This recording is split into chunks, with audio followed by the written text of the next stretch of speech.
ले दोस्तों नमस्कार, स्वागत है आपका फिर से नए वीडियो में। दोस्तों आज की वीडियो में हम देखने वाले हैं भारत में कुपोषण की समस्या के कारणों तथा इसे दूर करने के उपाय लिखिए। तो चलिए देख लेते हैं।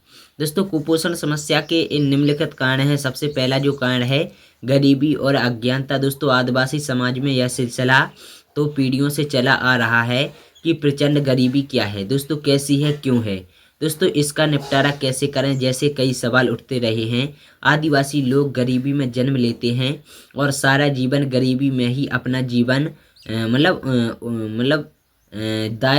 जीवन दायित्व संभालते हैं और अंत में गरीबी में ही अपना दम तोड़ देते हैं। और यह अंतिम सत्य है। कठिनाई से 2 वक्त के भोजन का इंतजाम तो कर लेते हैं, पर यह सिर्फ पेट भरने के मतलब से होता है। उसमें विटामिन, प्रोटीन या कैलोरी शक्ति से कोई मतलब नहीं होता।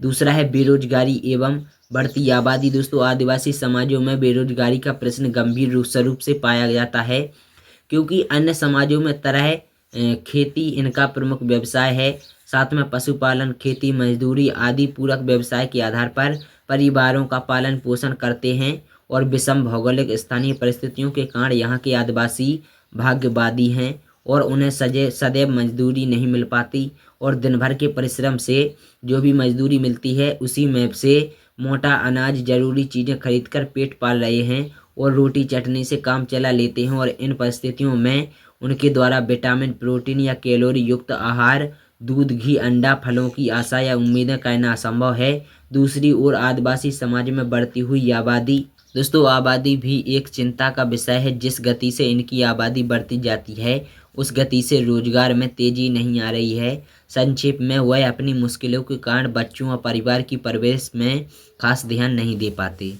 तीसरा है खाद्य सामग्री में मिलावट। दोस्तों वर्तमान में मनुष्य का जीवन मिलावटी खाद्य सामग्री के सेवन से विषैला सा बनता जा रहा है।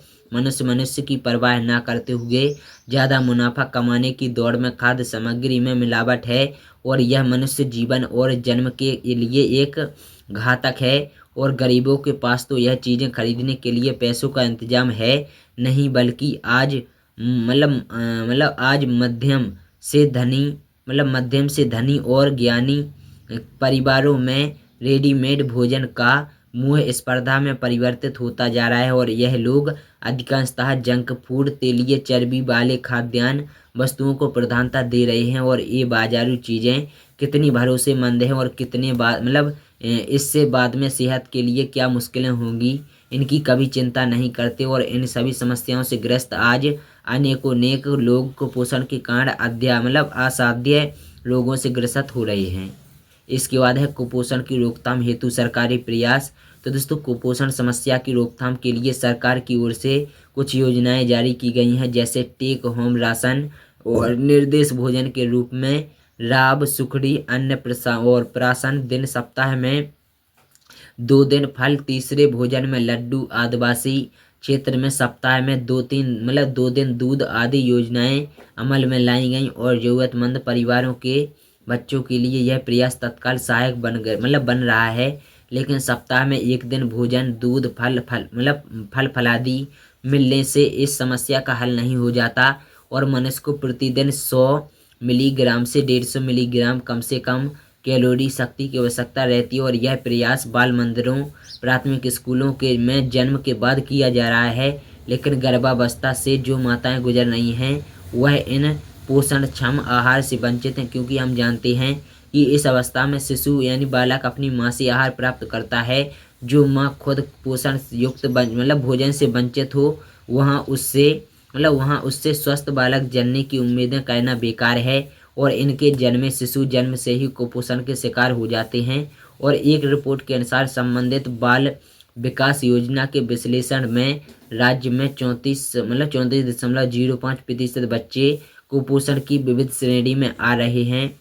और संक्षेप में विश्व स्तर पर उभरने वाली समस्याओं में से कुपोषण समस्या भी सभी समाजों में प्रमुख बन गई है। पहले हम अकालग्रस्त अन्न की कमी के कारण इस समस्या को जिम्मेदार मानते थे, लेकिन आज इस समस्या की जड़ें सभी समाजों में गहराई तक पहुंच चुकी हैं। और प्रत्येक समाज, चाहे आदिवासी हो या गांव शहर, हर चौराहे तक मार्गदर्शन यानी जागरूकता के लिए अभियान चलाना चाहिए। सरकार द्वारा खाद्य बिक्री चीज वस्तुओं में हो रही मिलावट की रोकथाम हेतु ठोस कदम उठाना चाहिए ताकि वह मानव आरोग्य के साथ छेड़छाड़ न कर सकें और आदिवासी क्षेत्रों में रोजगार का प्रावधान करने की सख्त जरूरत दिखाई पड़ देती है, जिससे वह नज़दीकी में रोजगार पाकर अपने परिवार का अच्छी तरह से पालन पोषण और बच्चों की शिक्षा स्वास्थ्य संबंधी आदि पर व्यय कर सकें। ये समस्याएं कोई नई पुरानी आयात निकास या अपने आप निर्मित नहीं होती। इन समस्याओं का निर्माता व्यक्ति या समाज स्वयं होता है। तो दोस्तों यही था वीडियो। बाकी आप लोगों को वीडियो कैसे लगे कमेंट करके जरूर बता देना, और वीडियो पसंद आई हो तो वीडियो को लाइक करना, शेयर करना, चैनल को सब्सक्राइब कर लेना।